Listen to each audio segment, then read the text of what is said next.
the biggest hiccup was that nobody in our family had done business. And then the startup ecosystem was not as developed when we quit. We had no idea if, what we are doing is right, who to go and ask. And, what if everything what we have thought is wrong? The second one was how to build like a team or how to even like run a business. And for us to understand that team is something that is a make or break. We didn't know, though we got like a brilliant, passionate team. Now we are a team of 280 people. But initially we had no idea. We kept doing everything ourselves, and we had limited budgets for sure. There was marketing strategy was never like the center stage. Now we realize we have to have a budget for marketing, and then we run ads, or we do campaigns or put it on hoardings or do traditional marketing. But then back then when we started, we used to not do anything. Namaskar, hello, welcome back to another episode of Good Vibe Show. Today we have a special guest who has revolutionized the sari industry and empowered artisans across India. Joining us is Sujata Biswas, the inspiring co-founder of Suta, a brand synonymous with elegance, tradition and ethical fashion. Sujata and her sister Taniya embarked on this journey in 2016, leaving corporate careers to revive sari culture and support artisans. Suta not only generates over 50 crore rupees in revenue, but also champions sustainability and supports a community of 16,000 plus artisans. So without further ado, let's welcome Sujata Biswas to our podcast. Hi Sujata, welcome to Good Vibe Show. Thank you so much, Vandana. Very, very happy to be here. Thank you. So let's begin by knowing a little more about you. Growing up, you were fascinated with your mother's and your grandmother's sari collection. And I have also read that you used to play as a designer when you were young. So can you tell us more about it? Yeah, so playing, yes, Tanya and I kept traveling a lot when we were young because the father was in a traveling job. And, when he used to get transferred, we just had each other. So we invented a lot of games. And one of them was this, that if our parents throw us out of the house, we will get a cart and then sit on it and push it, and she'll start selling things which we have made. So things like bags made out of handkerchief, or like a doll, or doll clothes and stuff like that. And and we played designer because a mom used to go and buy a lot of fabric from the villages, and we didn't have a lot of money to buy ready-made clothes. So whenever she would get it back from the weavers, let's say an ikat fabric or like a plain fabric, she would ask, "What do you want to make this time?" And she'll make like a big thing out of nothing. So it looked like we are designing something like a princess garment out of the best fabric available in the whole of India. So she made it beautiful, and for us, we were like designers from the day one, like absolutely crazy big pockets like that and big ruffles like that, but absolutely comfortable clothes. So we loved doing that, and never thought that will translate into this. But yeah, I think that has some impact. Amazing. So when did you realize that these games could turn into a serious career? Was there any moment or experience that you guys thought like, no, we should turn this into a reality? It in the hindsight, it looks like that was the reason. But then we played so many other things, right? So in the hindsight, the stories, they all add up. But when we were doing that, it didn't feel like it'll ever go anywhere. And we were growing up and studying. So me and my sister both are engineers and MBAs. And they are so far away from what we were doing in our whole careers, right? So never thought that that can ever be part of our mainstream job. But the realization came when we used to come back home and used to sit and have chai, and we used to ask each other that what is it that we really want to do and what we really love. So we thought, if we wanted to impact a lot of people, and that's agriculture is one. There could be handloom industry and the weaving setup, and the whole fabric, that is another one. But we didn't know exactly what, and design is not our forte. We were never known as, we did it in childhood, but we were not known as too stylish sister or something. Like we were like always doing things on our own terms, but there was no like a easy pick for us. It just literally, things came together and happened. Amazing. So how did you come up with this name Suta? Because it's a powerful name, simple yet powerful name for a clothing brand. So what is the story behind it? So Suta, because Su and Ta means Suta, became Suta, and it means thread. Later we got to know its daughters. So when Su and Ta, we realized it means thread. We were like ecstatic. We were like, oh my God, it was meant to be that we have to get into clothing and we love fabric. And why we chose sarees is because we loved sarees, and you started with that line, right? You played with your moms and grandmoms sarees, and we wore a lot of sarees. We saw everybody wearing sarees and doing every chore possible, sleeping in a saree, jumping on a bus in a saree, cooking wearing a saree. And saree was like a very easy choice for us in our head because we also found a massive gap in the market. So yeah, it just happened like that. And Suta, it just felt like a sign from universe, that do something with fabric. Yeah, no wonder. It's a wonderful name. Very thoughtful. Thank you. Thank you. Yeah. So what made you guys, leave your corporate jobs and, start something like in the lines of clothing and textiles? Because you had no prior experience in business. Yeah. So we studied business. I think prior experience we still had because I was part of the steel industry. Taniya was part of strategy consulting, where she was consulting other brands. So we understood business, but we had no idea about textile. We had no idea about design. So Suta is a design house, and we had no clue about that. So yeah, it's something that I would not say it happened. We knew we will be good business women, that we were sure about, but we didn't. So we kept testing the market, and we realized that there is a huge love for, there's a huge need. There's a gap where people are not finding these sarees because we were looking for these sarees, and we always ended up wearing our Mars sarees. And then also, if we go to the shop, people would say that this saree is for a elderly person, and you guys should wear bling, red, and border. And I'm like, what about plain? What if I want to wear a plain saree? So we found there was a gap for sure. Yeah, and I have seen your products. You have amazing range of saris and clothing. So, Thank you. what were some of the challenges like when you started your business? Were there any initial hiccups, or because you guys moved from corporate careers? How was the transition? The biggest hiccup was that nobody in our family had done business, and then the startup ecosystem was not as developed when we quit. We had no idea if what we are doing is right, who to go and ask, and what if everything what we have thought is wrong. Like, for example, choosing modeling and photography in-house, like we did it together. Taniya used to be clicking my photos, I used to wear the products, right? So nobody was there to tell us right or wrong. We just kept doing things. So that was the biggest challenge. It was like scary, and then we were uncertain because we are both big risk takers. So it somehow materialized, but then it was a very, very big challenge that didn't know who to ask.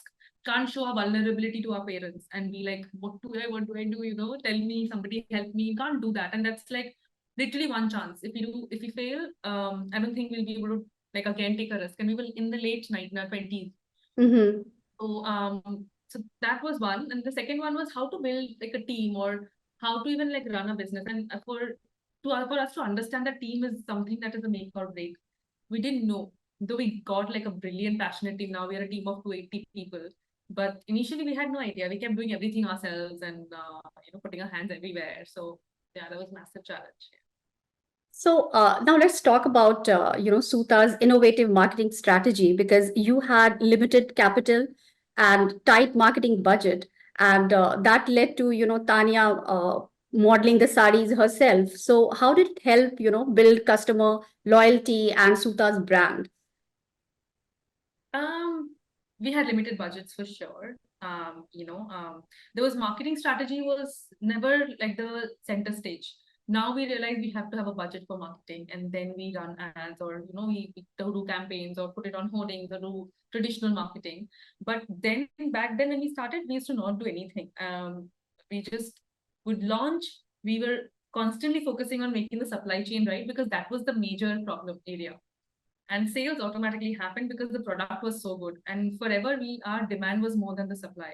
So we didn't have to think about marketing. And the fact that I was modeling and Taniya was clicking also gave a lot of relatability factor came in.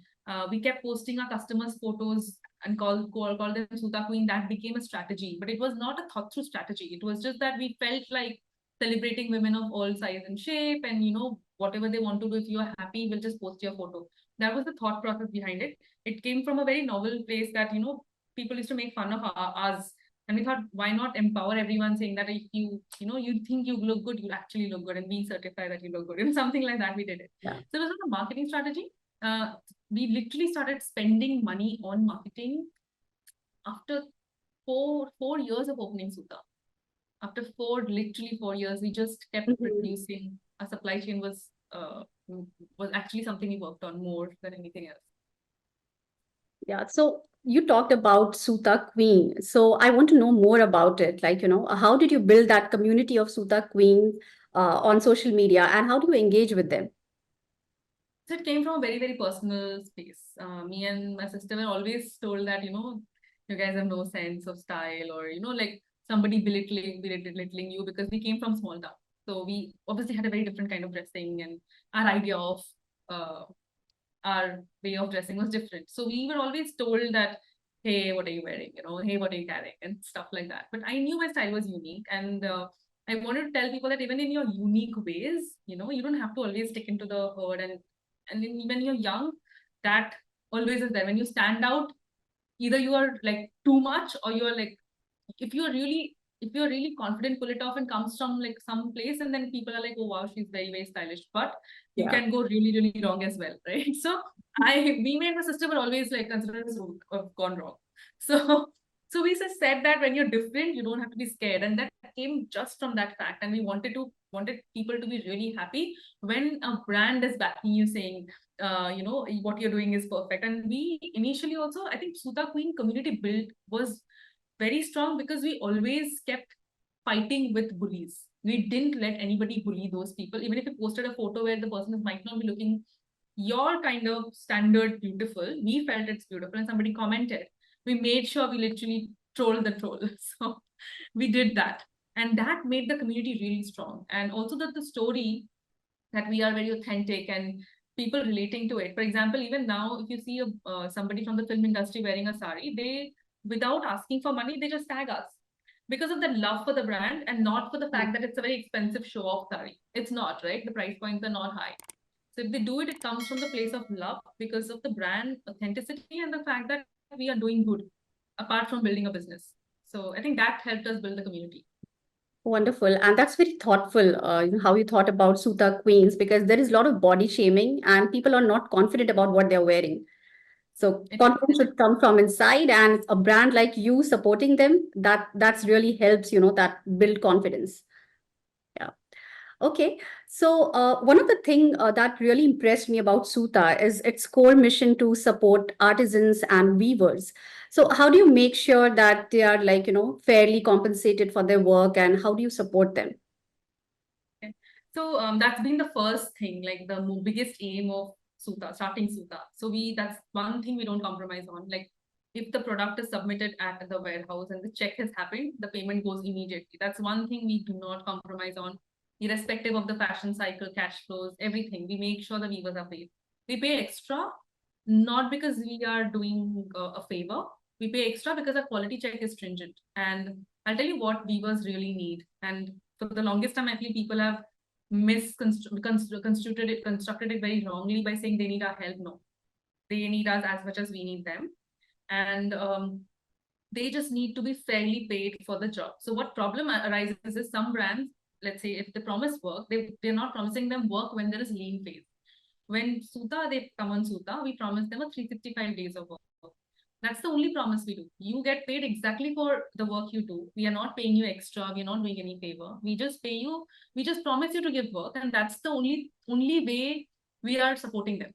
And them being with us is helping them, because they're also doing quality work, getting respect for doing the work, and we are getting the work done on time, because they only work for us because we are treating them with respect, and there's a lot of transparency in the process. And that's how we build the team. Initially, nobody was working with us. They just kept refusing, saying that two girls starting, you guys will shut. Why will I leave my other line of income, and why will I come to you, and all of that? But then once they realize how our payment structure is, our promises are, and slowly the word of mouth, and now we have like a massive weaver base, and it came with time. But then yeah, and apart from that, of course, we do a lot of work for the school they are in, but just the goodwill and what me and Tanya are really interested in. So yeah.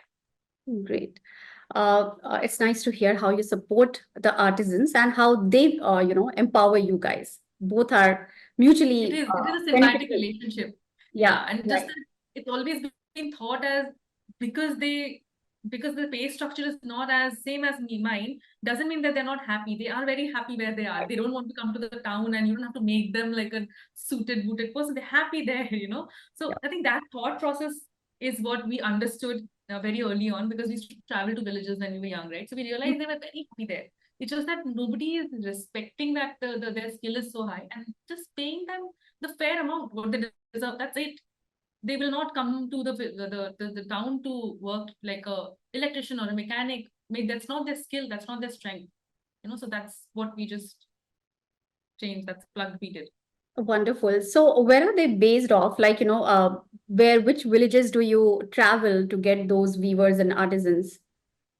So now everything is digital. We don't travel anymore. First meeting, of course, Mhm. we do it video call and all of that. But now everything has become digital. It's great how we onboard people. But they are based all over India. We started with West Bengal and Odisha and Assam. But Mhm. now they are in Banaras, MP, Kashmir, Bihar, Tamil Nadu, Kerala, um, Telangana. For India. That's awesome. Yeah. That's It's all awesome. over. We have 17,000 weavers, craftsmen. So Gujarat, Rajasthan, forgot big ones. Yeah. Wow, So wherever amazing. there's craft, we do that. We're also trying to start working with very, very niche dyeing craft, which will be happening next year. Maybe you'll see a lot more of those.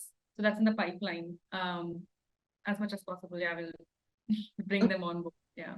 Okay. So since you talked about your future plans, so can you share more about, what exciting range of products are coming and can we expect a Suta store here in USA? Not yet. We haven't thought about it, but then we're planning to do an exhibition to gauge the market. Though I know there's a huge fan following, there's a huge customer base Yes. there, and it just makes us so happy that there's constant order coming from the US. Store, I'm not sure yet. We're still a bootstrap company. We don't take bigger risks like that, but someday maybe we just like cross that threshold of like the fear and we just jump there, maybe. But the plans, we opening stores, we're getting off going offline. So we opened a 10th store recently. 11th one is coming up in Ahmedabad. Before festive, before another 2-3 months, we want to open 2-3 more stores. And end of this year, we plan to open at least 20 stores is what we expect to open. Retail is a very difficult game. We're still figuring out the nuances and everything.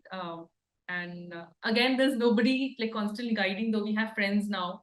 And the ecosystem is very beautiful in India. The founders groups and everything. Yeah. Uh, but having said that, with being a bootstrap company, there's nobody watching really closely, and that's one of the challenge. So since you talked about founders and other companies, that brings to like, my next question. I have heard and read about it that, Suta supports other founders and other companies in your category, which is quite uncommon. So what is the philosophy behind it? And how does it, help build the community?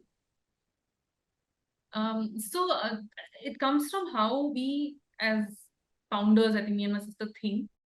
It's just that when you are growing similar category, the whole category then expands, the whole consumer base will start looking at it. So it's not really competition. It's really like collaborating and building it together. And also the fact that when we needed help and we didn't get it, we were really frustrated. So we just felt that if it just takes like 10-15 minutes of mine, why not do that? So, and today I spoke to very, very small entrepreneurs from Tamil Nadu, and they are in English speaking class, and I spoke to them. So they were asking me like broken English questions, and I spoke to them, and they're very small. They're not even started. It's very small brands. So yeah, it's just that it is just half an hour of mine, but it would just make like a hell lot of a difference. I know because I was there, and if I got the answers, then I could have been maybe I would have done the same thing, but I would have looked at things in a very different way. So yeah, so that's the reason we do it. That's Comes a from a lovely genuine thought. place of goodness. There's nothing, no, Yeah. yeah, there's no objective behind it. No, that's a great way to think about it. I wish more and more entrepreneurs like you support each other and I empower think each it other. just spreads, I feel, because if I have spoken, those guys will also do the same, pass it on. So it's really all of us will pass it on. So somebody would have done good someday to me, right? So that made me pass it on to somebody. Yeah, it's karma, right? It comes Yeah, back it, to. it comes back to me. Okay. So, so Jata, now I want to talk about like, the COVID-19 period. Like, what were some of the hurdles that your company faced that time and how did you overcome them? Biggest hurdle was that we were very uncertain. My sister was pregnant and we were locked in the same house, like nine of us in the 3 BHK. That was crazy. Mm. And the whole team was looking up to us, expecting me to just give them answers about what are we doing. And that was super scary. And we were one of the few brands who didn't stop working because that's how me and Taniya work function. Is that if we stop, the whole inertia to get back will be difficult. So let's not stop. Let's just keep doing. We didn't stop working with any weaver. They kept getting constant work. We had a pool of money kept aside. Contingency fund, broke that, gave it across. We had like food drives. We made sure they're all, and everyone kept asking. The weavers would call and say, "Didi, कोई काम नहीं कर रहा, हमें पूछ रहे कि हम किसके लिए काम कर रहे हैं, you know." Everyone's coming and asking, what is wrong with you guys? What are you working for? All the founders, like there are a couple of founders who were just friend founders, and they're like, your social media is so active. You know, you girls, what is the idea? You guys know when's the lockdown getting up? What are you doing? And I'm like, there's what else to do, you know, locked in the house. And I think because we were all of us in the house, we just everyone was locked in the room. They were all working, so I was working. We didn't stop working, and when the lockdown opened, we were constantly sharing our story that what are we doing for the weavers, and weavers we onboarded almost, there was when before pre-COVID it was 8,000 odd weavers, and when the lockdown ended we almost had 14,000ish or 12, 14,000 weavers. So we onboarded new weavers. So because they kept calling and saying, Didi, if you don't buy from us, I will have no food. If you don't transfer me, GPay me, I have no food. There's no money in the house. And me and Tanya looked at each other, okay, fine, let's buy. No, money is in my bank. At least we'll eat. Let me just buy. And they're like, Didi, hum ship kar denge whenever lockdown opens. And I'm like, fine, keep it aside in Suta's box, name it. And that's how we kept buying others' design. We didn't even design them because we didn't have time. We just kept buying because that's the only way they would get money, right? Otherwise, they will not. Literally, they didn't have food. So that's why we did the food drive, because we kept getting calls, and you won't believe, because you're sharing all the stories of whatever we were doing in whatever possible way, in fun way, laughing. Though this time we were crying. Me and my sister in different room, we are having wine and talking to each other on live chats because there were a lot of lives happening there. So we kept getting orders. That was funny. I can't believe it. But our bank account, money was constantly hitting our bank account because customers were shopping. And when lockdown opened, we had 2,500 pending orders. 2,500 is the number. It was crazy. Nobody believed it. I still don't believe it. That's the year we grew 3 times, 3x. So yeah, COVID-19 was a blessing in disguise, we can say. And that's the year we realized we don't want to stay small because we have the power to grow. We should grow. Till then we were thinking we should like be a small brand, be happy in what we're doing. Even still now we act like that. But there are systems in places and we actually plan to scale. So yeah, that was COVID-19. Amazing. So, how has your relationship with your sister Tanya evolved, through your journey in Suta? Um, So initially, our communication was not as great. We always are very, very close. We best Mhm. friends, and we would share everything. There's no uh, there's no secrets between the both of us. Barely, if there are any. So we very, very close, tight. But the communication bit of like what I expect from her, what she expects from me, that was not clear. Mhm. Now it's literally crystal clear. And also we live together again, end up living together. So yeah. So with her family, my family, we're on the same floor. We have one kid each, one son each. We have a Amazing. dog, and our parents live with us. So yeah, it's like a big family, and it so professionally we're together, and then personally when we go back we're together. So the meals get cooked in only one house, breakfast there, lunch and dinner in my place, so all of that. So I think it is super clear because we keep it very clear. We decided to keep it clear. If I'm hurt, I'll tell her exactly why I'm hurt, what word has hurt me, and then we sorted that same night and sleep. So very, very weirdly similar we are. So like we have a complementary skills for sure, but then the way we think is very similar. Visions are super aligned, so that makes us, it's easy to choose sorting it over keeping the ego. Wow, this is super awesome to hear that you guys live together, like a family. It's not that common, No. sisters living together. So this is amazing, and you Yeah, with guys. our in-laws living close by. So our in-laws are really close by to our Yeah, houses. yeah, It's not that's that they good. are far away somewhere. Yeah, yeah, yeah. So you guys are setting an example, not only how to run business, but how sisters can stay together as a family. Yeah, Because it's, we I always don't think hear I've that heard of it's it. just the brothers living together, right? Yeah. A So lot you of guys people are ask empowering me. women. Yeah, yeah. There are a lot of people they ask, you're brothers, right? You're like co-sisters, and you're like Yeah. sister-in-laws, right? I said, no, we're sisters. And like they're your mothers or your in-laws. Like they're my mother and father. Like it's so difficult to explain to the neighbors, especially initially. They were like really confused. What's happening here? That's super impressive. You guys are breaking norms, which is amazing. Thanks. Okay. So, Sujata, I know Suta believes in, sustainability and all your products are made through sustainable process. So, how do you do that? And how do you plan to, maintain this commitment? So we don't call ourselves sustainable because I feel that we're running ads, right? Constantly telling you to buy more, buy more, buy more. And my ads constantly putting pressure on people to buy more. And we need money for like running the whole thing. So I don't call myself sustainable at all. Though I'm a sustainability enthusiast myself. I make my compost at home, diligently making my bioenzymes, all of that I'm like super strict. But I call myself a mindful business because I whatever I do it very, very mindful. Like at Suta, we make we take old fabrics from customers as a Mhm. Suta campaign, and we make turn into bags. But you won't believe that bag is to make it is 4 times more expensive than buying a new bag, even 5 times more expensive sometimes to make than making a new bag.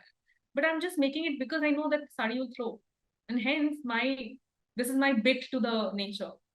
And there are a lot of things which we do. For example, the packaging material get recycled, sent back, reused, and stuff like that. But then I don't think I can call myself sustainable at all. It's like a mindfulness journey where you are being very mindful and cautious about whether you're wasting electricity or lights and all of that. It's very mindful. Sustainability is not just the way you producing the product or the fabric it is used to make the product. It's Mhm. much more than that. It's the processes. It's about doing lesser error. It's about keeping a lot of margin in my dresses and blouses. Because I would rather that you open your blouses up with stitches than buy a new blouse. So mindfully, I'm doing it. It doesn't make business sense there. But again, I'm pushing you to buy more style blouses, and I'm launching. So I'm a mindful brand. Yeah. Okay, awesome. So, how is Suta funded? It's we have some debt from banks, but Mhm. it's bootstrapped. It's just the profit coming back in the company. So bootstrapped. Yeah, we're a profitable brand, and yeah, we intend to stay like that for a while. Amazing. So, Sujata, what do you do for your personal well-being? Is there any mantra or tip that you would like to share? Because, running a business comes with so much of responsibilities and emotions. So, how do you balance your personal well-being?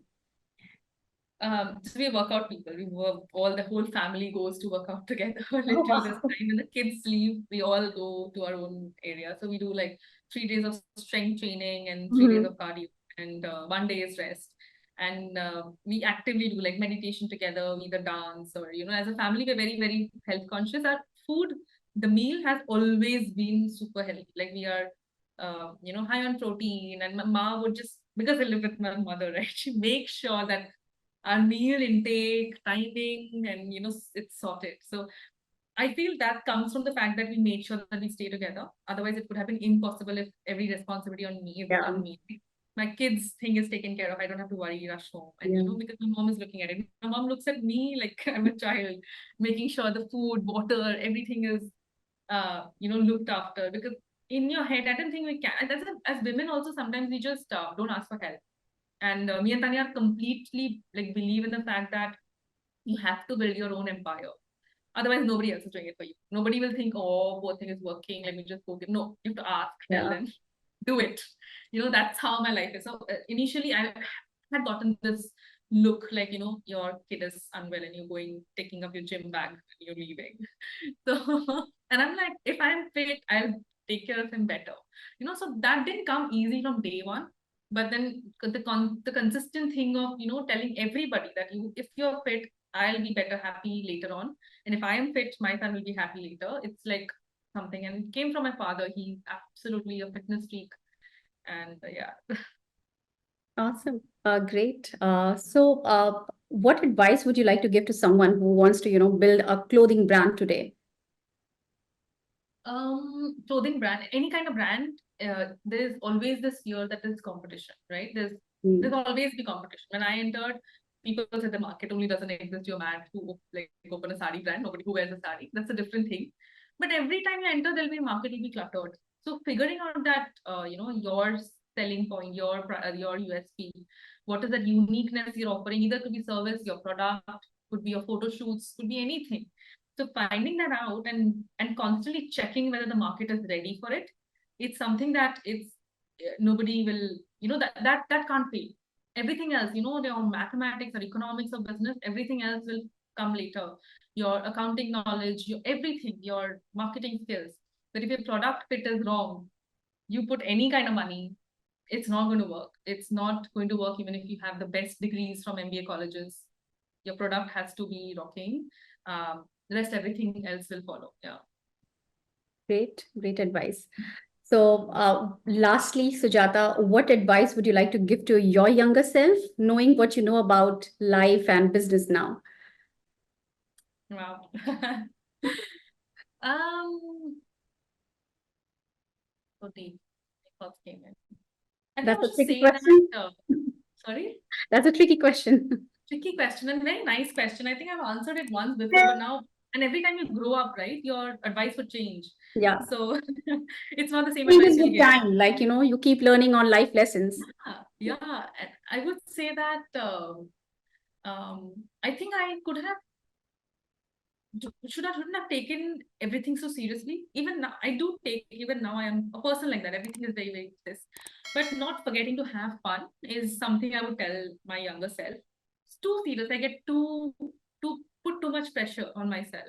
So I would tell myself to just let it be. I would have maybe done the same thing or better something if I had just a little more, maybe more chill. I'm a calm person in general.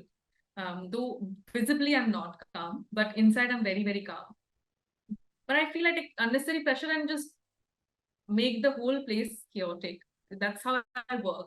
But I feel I should not have done it. I could have just enjoyed a little more in the whole process.